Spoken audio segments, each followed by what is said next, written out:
Então vamos lá, Levítico capítulo 1, verso de número 1 e verso de número 2. É o texto que nós vamos ler e vamos meditar na palavra do nosso Deus nessa noite. Deixa eu só projetar para você aqui, mais uma vez, o nosso tema, enquanto eu ajeito a tela aqui para colocar a Bíblia para você ler comigo. Muito bem, muito bem. Então tá aí, esse é o tema da nossa reflexão ou do nosso panorama de hoje, santidade, a mensagem de Levítico. Lembrando que quando nós falamos aí nesse tema, né, eu vou falar um pouco disso, mas o Levítico é muito abrangente e eu escolhi um desses temas, né, creio que seja o principal, você vai entender mais por quê. Mas Levítico é muito abrangente com relação à mensagem de Deus para o povo de Deus. Mas esse é um dos temas e lendo Levítico me salta muito esse tema, por isso que eu trouxe ele para nós hoje. Então, tá aí, Levítico capítulo 1, quero ler com você 1 e 2, que diz assim: O Senhor chamou Moisés e da tenda do encontro lhe disse: Fale aos filhos de Israel e diga-lhes: Quando alguém trouxer oferta ao Senhor, traga um animal do rebanho de gado, ou do rebanho do gado miúdo. Esse texto parece que ele não tem muito a ver, né? Mas ele ilustra muito bem aquilo que nós vamos tratar hoje aqui, que é o assunto aí, santidade, né? Então você tem algumas coisas muito específicas aqui nesse verso, e ao prestar bastante atenção no estudo dessa noite, você vai ver muita coisa do nosso estudo que é ilustrada ou exemplificada ou mostrada de fato aí nesse verso. Quero ler de novo.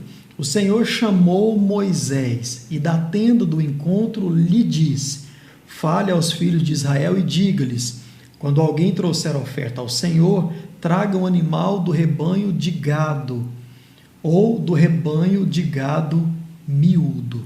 Tá certo? Essa é a palavra de Deus e nós vamos aqui meditar nela e a partir dela também.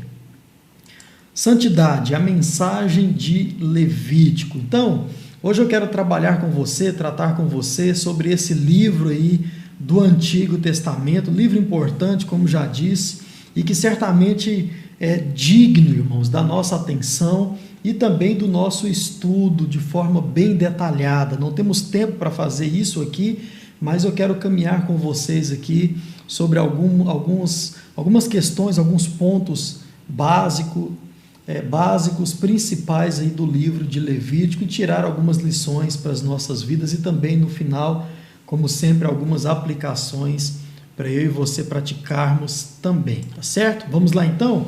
Quero começar com a autoria do livro. Então, quando a gente começa pela autoria e fala sobre a autoria, como nós já vimos nos demais livros do Pentateuco, né, os outros 5 que estão aí dentre os 5 primeiros livros, nós também cremos que o livro de Levítico se trata também de uma obra de Moisés, assim como nós já vimos até aqui, Gênesis, Êxodo, e estamos vendo Levítico, e vamos ver Números, Deuteronômio. Então, nós cremos que esses livros, eles são da autoria do próprio Moisés. Então, nós já vimos isso. Se mudarmos isso, vamos mudar muitas coisas, inclusive falas do próprio Senhor Jesus, quando ele afirma nos evangelhos, né, ou narrado pelos evangelhos, que a lei ela foi escrita, né, ou dada a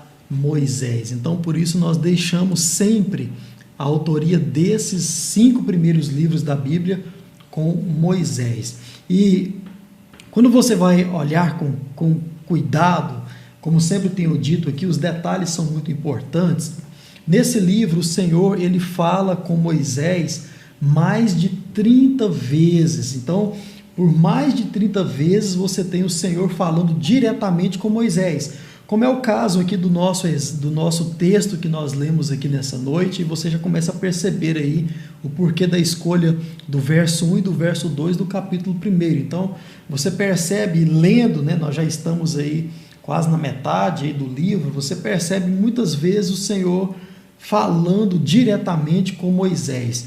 E na maioria de mais dessas 30 vezes aí, desses encontros que o Senhor tem com Moisés no monte ou na tenda do encontro, Deus diz o seguinte: fale ao povo.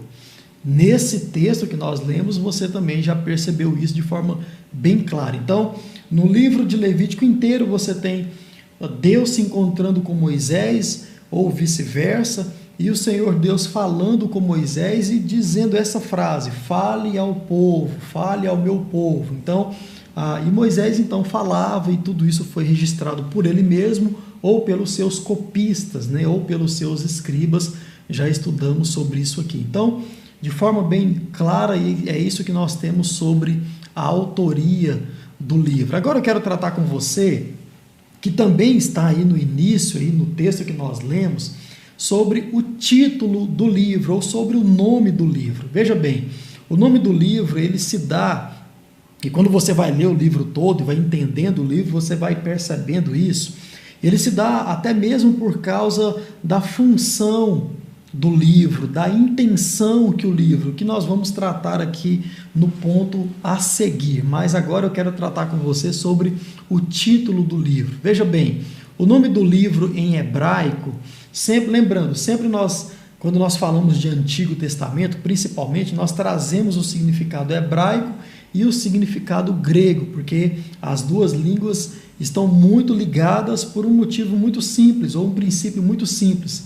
A Bíblia, ela foi escrita, o Antigo Testamento, em hebraico, e o Novo Testamento foi escrito em grego, mas a mensagem é a mesma.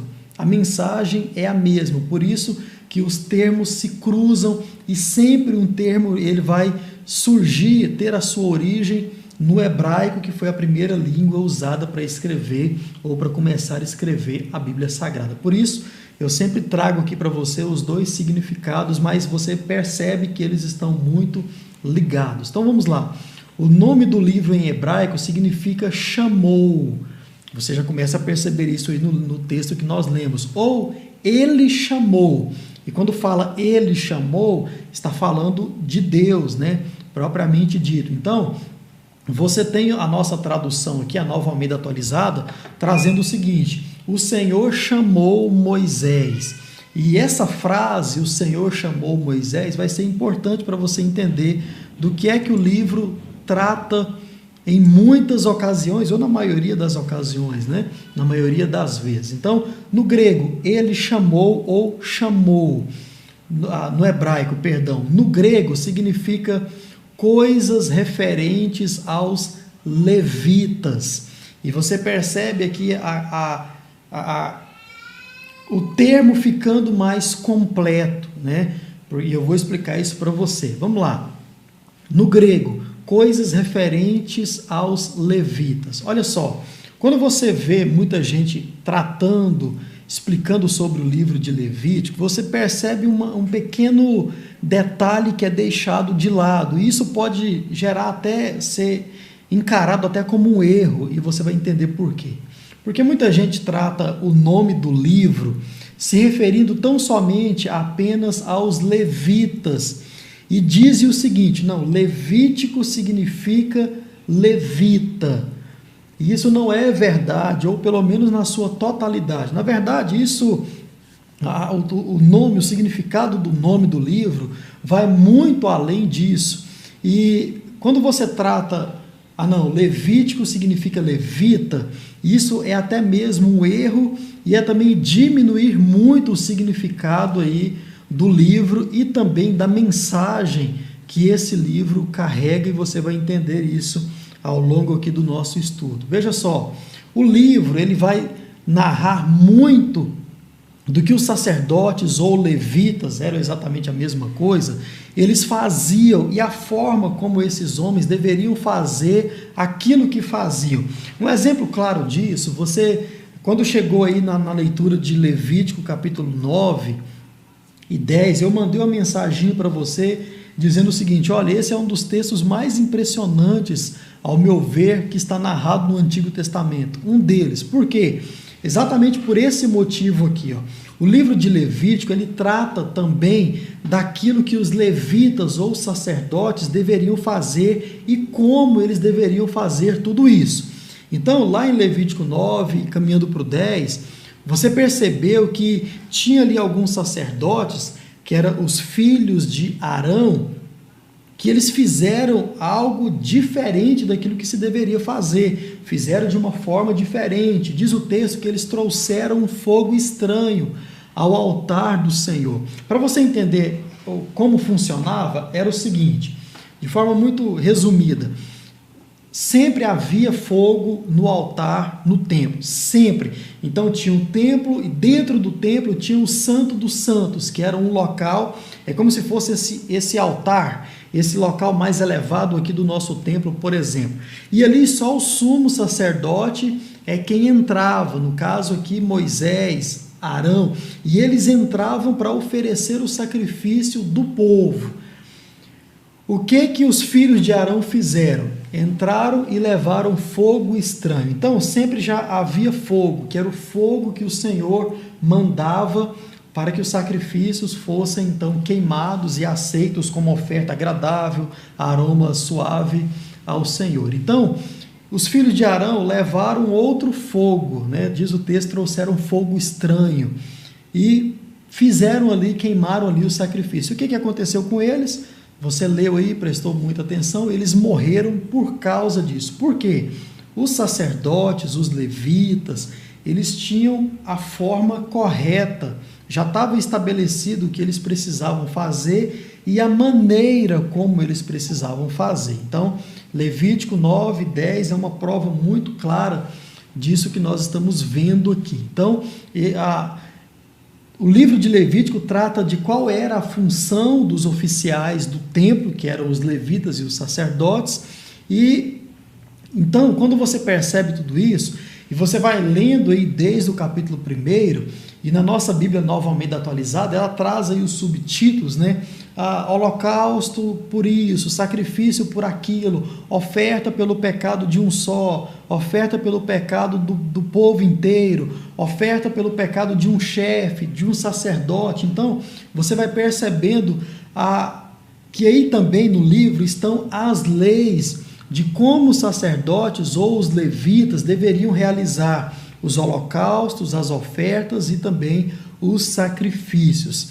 Então, isso também é tratado de forma muito clara no livro de Levítico, o que os sacerdotes, o que os oficiais deveriam fazer e como, passo a passo, de como eles deveriam fazer, realizar todos esses sacrifícios. Mas, irmãos, quando nós lemos o livro, você percebe que o livro não se resume a tão somente isso, ou o livro não se resume a tão somente a função dos sacerdotes e dos levitas, né?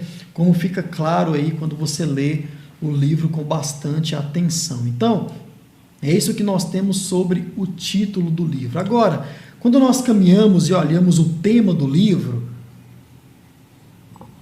você percebe algo muito interessante, que é o que nós iremos tratar hoje aqui no nosso panorama. Veja bem, tema. O assunto principal do livro vai tratar diretamente da santidade do povo de Deus. Então, isso que nós vamos trabalhar, e em duas instâncias você vai perceber isso aí na sua leitura, ou até mesmo já percebeu, né? A primeira instância, em se falando de santidade do povo de Deus, é a seguinte: o livro vai tratar muito claro e incisivamente da pecaminosidade e também da impureza do povo. Lendo aí o livro, você percebe de forma muito clara. Aqui, nessa primeira instância, o livro ele vai mostrar o quanto eu e você, o quanto o povo de Deus, o quanto nós somos carentes aí dos meios de graças, vindo da parte do próprio Deus, para que eu e você, para que o povo de Deus possa então se relacionar com Ele, ou até mesmo continuar mantendo um relacionamento com um Deus que é santo. Então, aqui nós temos um povo pecador que precisa da intervenção do próprio Deus para se relacionar com esse Deus. Por quê? Dois motivos muito simples. Esse povo é pecador, esse povo é impuro, e o Deus com o qual esse povo se relaciona é um Deus santo, é um Deus puro, é um Deus reto, é um Deus onde nele não existe variação ou sequer sombra de variação. Então, essa é a primeira forma como o livro vai tratar da santidade do povo, mostrando a pecaminosidade e a impureza desse povo. A segunda instância é a forma em como esse relacionamento acontece.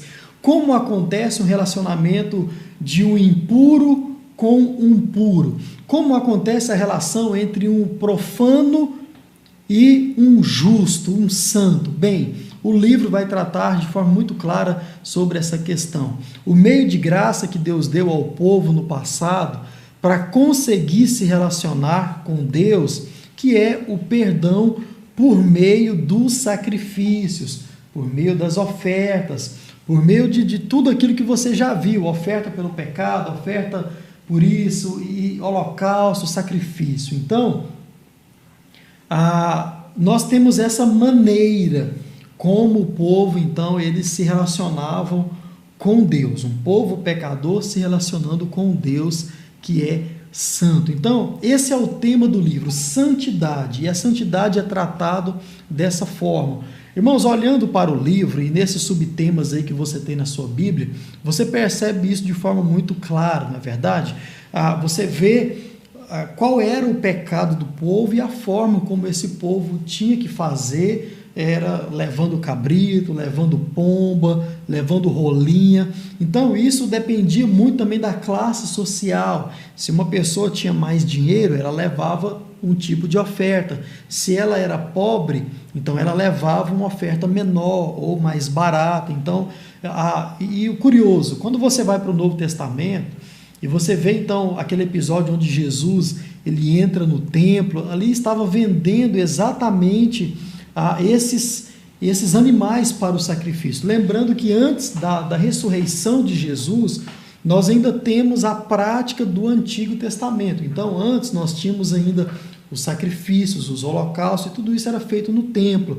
Quando você pega, por exemplo, o Evangelho de João, e você tem narrado ali no capítulo 5, aquele tanque de Betesda, e você vê que é narrado ali que o tanque ficava a nordeste, não é narrado na verdade, mas o contexto histórico mostra que aquele tanque ficava junto à porta das ovelhas, que era a porta do templo. Então, ali no templo, ou na porta do templo, eram vendidos os animais para que você pudesse chegar, comprar o animal, entrar para dentro do templo e realizar o seu sacrifício através do sacerdote. Então, depois da ressurreição de Jesus, isso acabou, aí nós temos estabelecido a nova aliança e o sacrifício único foi o de Cristo e ele foi por todo o povo de uma vez só.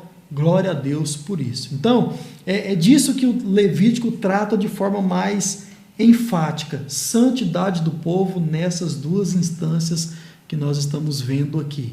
Sobre o conteúdo do livro, veja bem, lendo o livro com atenção, você pode notar alguns assuntos que vão formando aí o conteúdo do livro.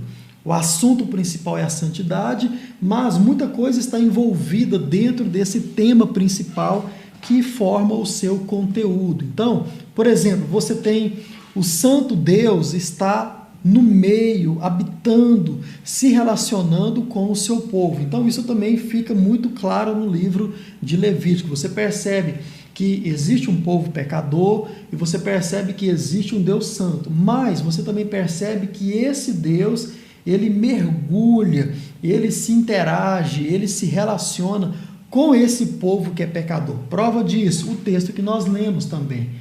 Você vê Deus se dirigindo a Moisés, que também era um humano, pecador, e falando com Moisés para que Moisés falasse ao povo. Então, isso você vê Deus se relacionando com o povo, Deus santo indo de encontro ao povo pecador, e glória a Deus por isso. Também você percebe como conteúdo a sinceridade desse povo no relacionamento com Deus através do sacrifício. Lendo a partir aí do capítulo 22, você vai perceber isso. O povo levava as suas ofertas, os seus sacrifícios, né, para o sacerdote, e isso era com verdade. Eles queriam o perdão, eles queriam ser santificados, eles queriam receber de Deus a graça do perdão. Então você vai perceber isso a partir do capítulo 21, 22, essa verdade naquele que iria levar o seu sacrifício ali até o sacerdote. Outra coisa, você percebe, agora voltando aqui para os líderes, né? Você percebe que os chamados por Deus para serem oficiais, e quando nós falamos de Antigo Testamento, nós falamos de sacerdotes e levitas, né? Esses tinham a responsabilidade com o templo e também com o povo. Quando nós trazemos essa linguagem para o Novo Testamento, você tem os pastores, ou presbíteros, ou bispos, que são exatamente a mesma coisa, tá? O que vai mudar é o foco em determinadas funções, e nós vamos tratar disso aí o ano que vem na nossa igreja, querendo o nosso Deus. E você tem também os diáconos. Então, oficialmente, né, perdoe a redundância, são 4 oficiais, os pastores, presbíteros, bispos, que é um só, né, e os diáconos. Então, quando você olha para esse conteúdo, esse assunto que forma esse conteúdo, você percebe que esses são chamados por Deus como oficiais diante de Deus e também diante do povo de Deus. E esses oficiais, você vai perceber isso muito claro no livro de Levítico, que eles têm responsabilidades muito maiores do que o próprio povo. Então, você vê essa diferença de responsabilidade, tanto na santidade, quanto também no cuidado das coisas de Deus, no cuidado do povo de Deus. Então, isso também é destacado aí no livro de Levítico. Outro detalhe que forma o conteúdo, vai formando o assunto, até chegar no termo santidade, é a expiação, ou o sacrifício. Quando você lê aí expiação, você deve entender sacrifício, tá certo? E você entende, então, a expiação, ou vê a expiação, como meio de graça para se manter esse relacionamento de Deus com o seu povo, ou do povo para com o Deus Santo. Então, como Deus se relaciona com o povo, ou como o povo se relaciona com Deus? Através de um ato expiatório. No Antigo Testamento, isso acontecia todo o santo dia, da forma que você já viu aí na sua leitura. No Novo Testamento, isso aconteceu por meio do sacrifício de Cristo. Então, hoje, nós temos Jesus como aquele que foi dado como expiação em prol do povo por causa do pecado. Então, você percebe todo essa questão aí no livro de Levítico. E um detalhe interessante, né? Todos esses detalhes aí que você vai ver nos sacrifícios, nas ofertas, nos holocaustos, na forma de fazer, de levar, o que deveria se levar, como esse animal deveria ser, tudo isso vai apontar diretamente para Jesus e a sua obra redentora, né, sacrificial ali na cruz do Calvário. Por isso você deve ler com muita atenção aí o livro de Levítico, esse Pentateuco. Você deve prestar atenção nos detalhes, para que você possa ver tudo isso se cumprindo, né? Ou tudo isso como uma sombra daquilo que viria, que é a obra de Jesus naquela cruz, e veio de fato, certo?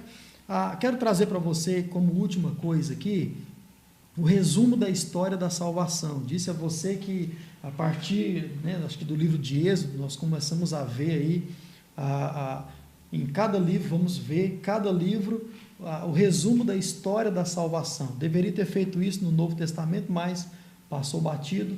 Em outro momento, quando nós estudarmos o Novo Testamento, eu mostro para você o que cada livro traz ou contribui para a história da salvação. Então, vou mostrar para você o que está embutido aí em Levítico, que você pode olhar para isso e entender. Não, Levítico então mostra isso a nível de salvação. Então, como disse, em cada livro da Bíblia é possível você conferir o que ele contribui para a história da salvação. Irmãos, nós precisamos lembrar de uma coisa. Sempre que você estiver lendo a Bíblia, você precisa se lembrar que você está lendo um livro que, primeiramente, está tratando de uma obra salvífica. Então, ela conta e traz uma história de um plano de salvação. A Bíblia, ela contém diretrizes ou receitas, digamos assim, né, para outras áreas da vida, mas nada disso é primordial, tudo isso é secundário. O que é primordial, primário na Bíblia Sagrada? História da salvação, o Evangelho. O homem nasceu perfeito como Deus o criou, esse homem caiu por causa do pecado no coração desse homem, e a partir de então Deus começa a executar o seu plano de salvação, mostrando muitas coisas. E uma delas é o que eu quero mostrar para você nesse exato momento. Veja só, Levítico vai tratar de forma muito incisiva, muito enfática, muito direta, forte, da conduta do ser humano, da conduta do povo de Deus, da conduta daquele que se diz crente, discípulo de Jesus, filho de Deus. E também vai mostrar o quão importante é essa questão da conduta para a salvação. Detalhe, não é por causa da sua conduta que você é salvo. Então não adianta você, eu vou viver daqui para frente uma vida certinha, porque através disso eu vou alcançar a salvação. Não é assim que funciona. Você alcança a salvação quando você reconhece que você é pecador e você então recebe Jesus na sua vida como o único, suficiente Salvador para a sua vida e Senhor da sua vida. Ponto. Reconheceu isso? Então aconteceu em você algo que nós chamamos de conversão. Aí agora você vai passar por um processo de regeneração ou santificação. E esse processo se dá ao longo da sua vida aqui na terra. Então, a salvação não se dá por uma vida certinha, por uma vida correta. Por quê? Simples, se fosse assim, ninguém era salvo. Você conhece alguém que tem a vida 100% correta? Eu acredito que não. Você tem coragem de falar que você tem a vida 100% correta? Eu também acredito que você não tenha coragem de dizer isso. Então, Levítico vai tratar da conduta. E a conduta, ela não é primariamente um pré-requisito para que você possa ser salvo. Agora, ela mostra que você é um salvo, ou ela pode mostrar que você é um salvo. Muito bem, se através da conduta certa eu recebesse a salvação, então eu poderia afirmar que a salvação ela é uma obra vinda de Deus, mas também ela é uma obra humana. Então, nós chamamos isso na teologia, deixa eu ver se eu me lembro os termos, sinergismo e, qual é o outro termo? Me esqueci agora. Monergismo, se não me falha a memória. Monergismo vem de mono. Mono significa um só. Por exemplo, se você está assistindo esse culto agora, e se você colocar o seu fone de ouvido, você vai ouvir a minha voz dos dois lados aí. Né? Você vai ouvir tanto aqui do lado direito quanto do lado esquerdo. Por quê? Porque esse som que está saindo aí para você, ele está saindo, nós chamamos na sonorização de estéreo, né? Mas nós podemos falar também de sinergismo, ele está saindo de forma sinérgica, ou seja, através de duas vias, ou através de dois canais, né? O L e o R, né? Que é isso que a gente trata aqui na sonorização. Se eu mudar aqui na mesa de som e trocar a fase, e eu vou colocar esse som que está saindo em estéreo, eu vou colocar ele para sair em mono. Isso significa que você vai ouvir só de um lado aí, provavelmente do lado direito do seu ouvido. Então, por quê? Porque eu transformei o som de estéreo, mudei ele de estéreo para mono, ou de sinergismo para monergismo. Então, vamos lá. trazendo isso para o nosso estudo aqui, para dentro da teologia, como isso se dá? Sinergismo é a sinergia de duas forças, ou de duas formas, ou de duas maneiras, né? Então, o que significa isso? A salvação ela se dá por dois canais, assim como o som saindo no seu ouvido, a salvação ela se dá por dois canais, o canal divino e o canal humano. Então, isso significa que quem crê nessa doutrina, né, acredita que a salvação ela é uma obra de Deus, mas com uma contribuição humana. Então, isso é sinergismo, né? Ela cinge ou ela une duas ações para se chegar a um fim. O monergismo, ele é, como eu expliquei, é apenas um canal, é apenas uma via. Então, aquele que crê na salvação através, né, de uma obra única, ele crê no monergismo, porque a salvação acontece somente por um canal, e esse canal é o canal divino, é uma obra única e exclusiva do Deus Todo-Poderoso.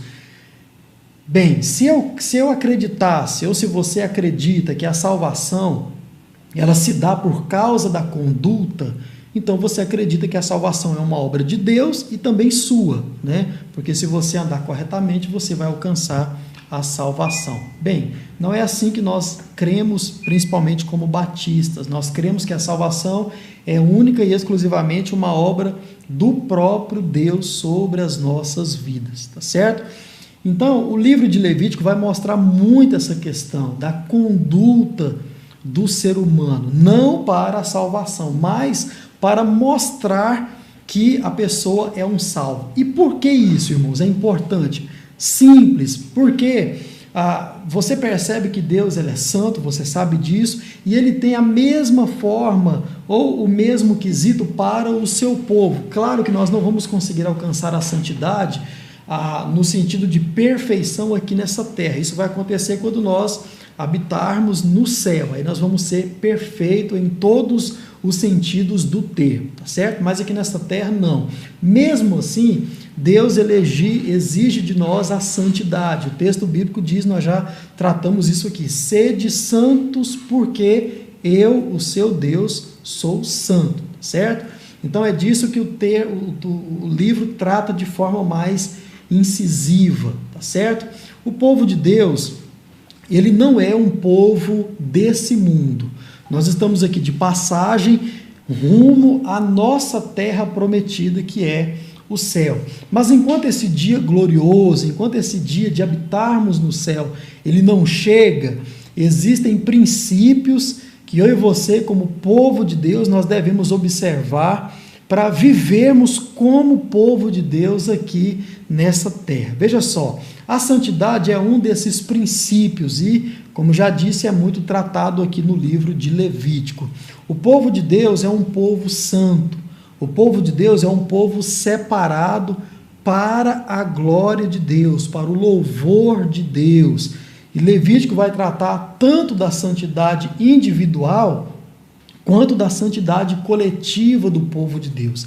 Isso aqui é um dado muito interessante. Por quê, irmãos? Muitas vezes, né, eu já ouvi muito crente falar assim, não, mas eu não tenho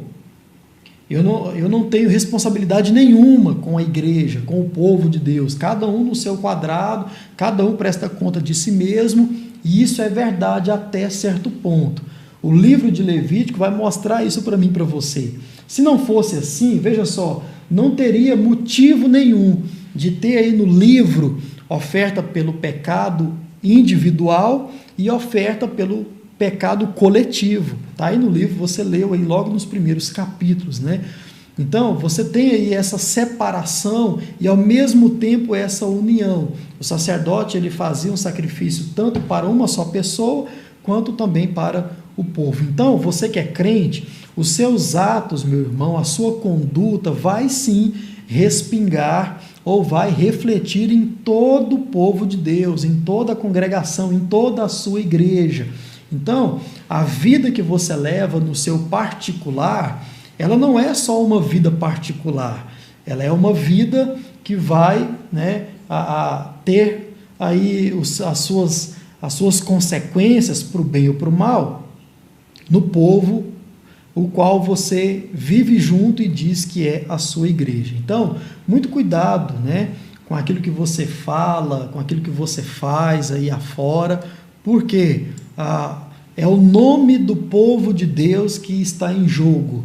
E estando em jogo o nome do povo de Deus, está em jogo também o nome do próprio Deus. Porque nós dizemos ser o povo de Deus. Por isso, muito cuidado. Quando nós aceitamos a Jesus, nós fazemos parte do povo santo de Deus. E nós não podemos manchar o nome do povo de Deus, o nome da sua igreja, por causa de uma conduta. Não, pastor, aquilo que eu fiz só fui eu, né? Ninguém teve nada a ver com isso.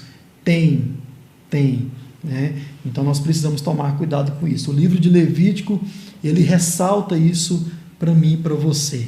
Agora, dentro dessa questão, um ponto interessante que eu e você nós devemos notar é a questão entre a expiação através dos sacrifícios, holocaustos e ofertas, né, que eram feitos no passado, aqui no livro de Levítico, e os outros vão mostrar isso, e a expiação de Jesus por todos nós e também de uma só vez.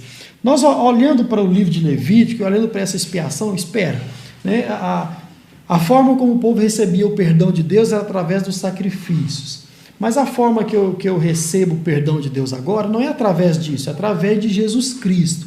Então, entendendo isso, que é verdadeiro, nós poderíamos fazer uma pergunta do seguinte nível: se Jesus já se sacrificou por todos nós, e isso de uma só vez, então o livro de Levítico e todos os seus rituais sacrificiais, tudo isso então é obsoleto para nós hoje, ou é ultrapassado para nós hoje. Então, o livro de Levítico não tem nada a me ensinar, a me mostrar, não tem nada a ver comigo hoje. Pois bem, essa é uma questão, e é uma questão totalmente equivocada, né? Se você olhar apenas para o campo da letra, como nós já falamos aqui, sim, é verdade, né? Nós poderíamos entender isso e afirmar isso, mas pelo menos você que é da Primeira Igreja Batista em Itaberaí já passou dessa fase de olhar tão somente para a letra, e graças a Deus por isso. Porque nós sabemos, irmãos, que os princípios, eles estão ali e sempre devem ser preservados, sempre devem ser lembrados e principalmente sempre devem ser vividos por cada um de nós. Vamos lá. Sacrifícios, como narra ou mostra o livro de Levítico, nós não precisamos mais fazer. Então, você não precisa mais, aí como nós lemos no início, né, pegar um gado, um cabrito, uma pomba, uma rolinha e levar para trazer aqui para o templo e me entregar e falar assim: pastor, sacrifica esse cabrito aqui porque eu pequei contra Deus. Você não precisa fazer mais isso, e nem eu preciso fazer isso por você, né? Mas olha só, quando você olha para o Novo Testamento inteiro, irmãos, ele usa a mesma linguagem de sacrifícios, de ofertas, de holocaustos que o Antigo Testamento. Agora sim, claro, né, com outro significado. Sempre ali está falando do sacrifício de Jesus por nós, mas é um sacrifício, né?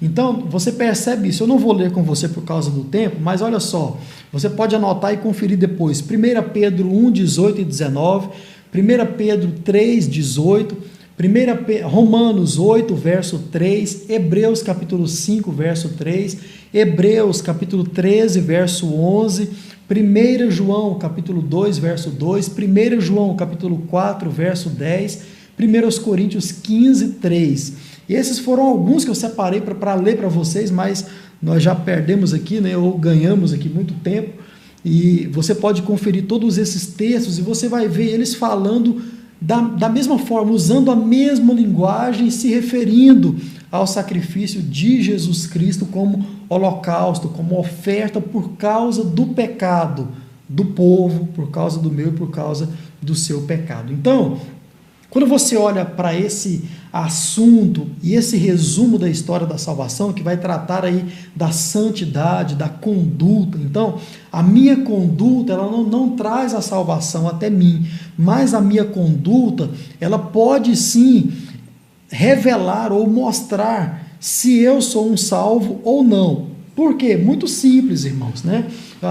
Você tem aquele crente que ele procura viver uma vida de santidade. O resultado disso é a sua conduta, é a forma como ele vive a vida aqui nessa terra. Então você olha para um crente e fala, não, esse irmão ele procura, né, viver em santidade. Então você pode olhar para aquele irmão e, né, esse irmão ele é um santo de Deus, esse irmão é um salvo de Deus. Por quê? Ele é grato pelo sacrifício que ele procura viver de acordo com como a Bíblia orienta. Agora você olha para um outro irmão, para um outro membro, e você percebe a vida dele toda errada, toda promíscua, toda torta. Aí, muitas vezes a gente, porque eu sou pecador, né? Mas isso não é desculpa, nem justificativa para viver uma vida de pecado. O Novo Testamento vai falar que o crente, ele não vive uma vida de pecado, ele peca, né? Mas viver uma vida de pecado é totalmente diferente e reprovado, né? Pela Bíblia toda, pela palavra de Deus. Então, você percebe que a proposta do livro é exatamente essa.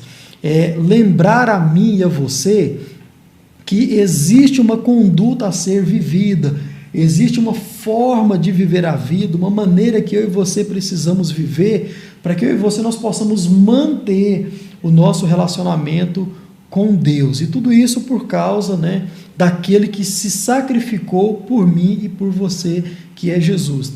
Eu procurei um texto e não achei, mas vai dizer que muitos ainda hoje vivem a sua vida como se estivessem sacrificando Jesus na cruz do Calvário até hoje. E isso por causa da sua conduta, isso por causa das suas práticas, isso porque decidiram não viver uma vida de santidade diante do Senhor. Como explica isso? Muito simples. Então, é como que se você estivesse sacrificando Jesus ainda na cruz.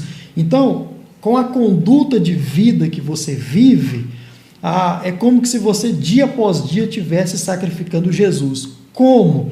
É como que se você estivesse mostrando que aquele ato de Jesus não serviu absolutamente para nada. É como que se você estivesse voltando à prática do Antigo Testamento e todo dia você então estivesse sacrificando um animal. Nesse caso, que o Paulo diz em uma das suas cartas, não consegui achar aqui qual, seria Jesus Cristo, né? Então, como que eu faço valer a pena o sacrifício de Jesus? Isso aqui nós estamos falando num sentido muito baixo, né, que é o sentido humano, mas como o ser humano faz valer a pena? Não é o ser humano quem faz valer a pena, é o próprio sacrifício, né? Mas como eu posso fazer valer a pena o sacrifício de Jesus naquela cruz? Vivendo uma vida de santidade. Como eu vivo uma vida de santidade? Observando a minha conduta de vida. Como eu estou vivendo a minha vida? Se Levítico ou se Moisés, através desse livro, fizesse uma pergunta para mim e para você, era essa: como, meu irmão, você tem vivido a sua vida diante do Senhor aqui nesse mundo? Como? E nós precisamos responder a essa pergunta porque estamos diante da palavra do próprio Deus. Amém? Então, sempre nós devemos nos lembrar disso, de que existe uma maneira para vivermos aqui nesse mundo. E essa maneira de viver, ela deve procurar sempre agradar a Deus e procurar sempre dar honra e glória ao nome desse Deus, por causa do sacrifício do Filho desse Deus no meu e no seu lugar por causa do nosso pecado.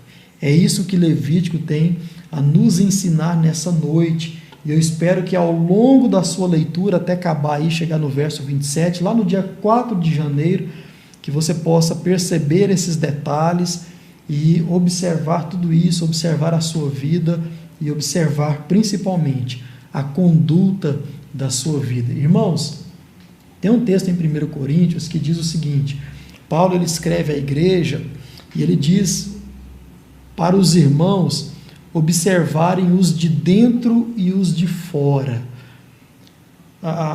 Se eu não me engano é 1 Coríntios 13, pode conferir lá, eu acho que é. Por que que Paulo ele escreve uma carta para a igreja e diz o seguinte: olha, você deve repreender os de dentro e os de fora? Porque é muito claro, sempre, irmãos, existe aqueles que são povo de Deus e aqueles que não são povo de Deus. Agora, isso não é novidade, até mesmo dentro da igreja. Existem aqueles que é povo de Deus e aqueles que não é povo de Deus. Em primeira instância, como a gente difere isso? Através da conduta.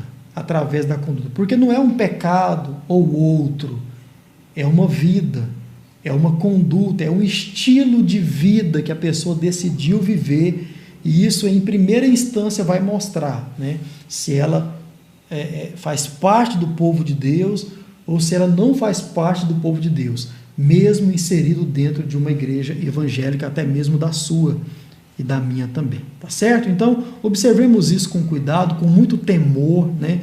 Não saia por aí apontando o dedo, isso não é papel nosso, né? Mas nós devemos observar primeiro a nossa vida. Paulo vai falar, cada um examine-se a si mesmo, né? Então, a conduta que você deve olhar não é do seu irmão, é primeiramente a sua, tá certo, irmãos? Duas coisinhas para eu e você praticarmos depois de ter observado tudo isso. Primeira coisa, não se canse de buscar o perdão de Deus. Não se canse de buscar o perdão de Deus. Por quê? Porque Deus nunca se cansa de te perdoar. Irmãos, eu gosto muito do livro de Levítico por isso. Além de dar aquele choque de realidade, né? Eu sou pecador, eu preciso do meio de graça de Deus, que é o arrependimento e o perdão. Deus me mostra que Ele não se cansa de me perdoar. Irmãos, muitas vezes nós cometemos tantos pecados, né? E até mesmo alguns vivem uma vida de pecado, e que nós somos tentados a desistir de ser perdoados por Deus, né? Nós desistimos do perdão de Deus, né? Somos tentados a não mais nos arrepender, a não mais orar, a não mais nos colocar diante de Deus, a não mais confessar o nosso pecado diante de Deus. Isso não por causa de Deus, mas por causa da nossa vida de pecado, né? E nós nos esquecemos que o nosso Deus, Ele é um Deus de graça, e Ele é um Deus de misericórdia. Vai dizer, tanto o Antigo quanto o Novo, que o nosso Deus, Ele é um Deus de paciência. Nosso Deus é paciente, né? Isso não pode servir como desculpa ou justificativa para uma vida de pecado, mas isso deve surgir um efeito em nós de consolo, de ânimo, em olhar para a vida e dizer o seguinte: olha, eu pequei, continuo pecando, mas eu sei que Deus, Ele é paciente, eu sei que Deus, Ele perdoa o meu pecado. Então, meu irmão, no nome de Jesus, pecou, se arrependa, e depois de se arrepender, peça perdão a Deus e Ele vai te perdoar. Pastor, quantas vezes isso vai acontecer? Todas as vezes que for necessário. Lembre-se, no livro de Levítico, isso acontecia todo santo dia. Não era uma vez por semana, uma vez no ano, não.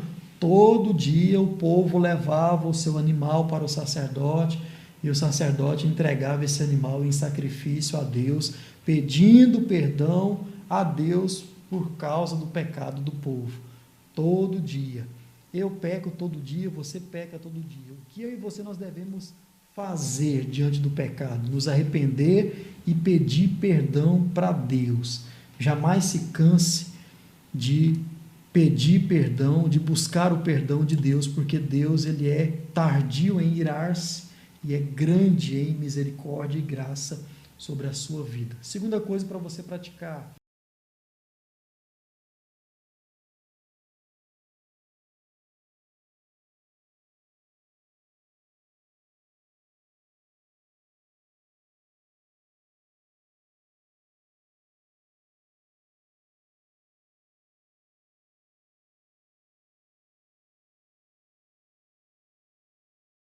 a natureza pecaminosa, carnal, ainda habita dentro de cada um de nós. E por causa disso, nós precisamos dos meios de graça para nos relacionarmos com Deus.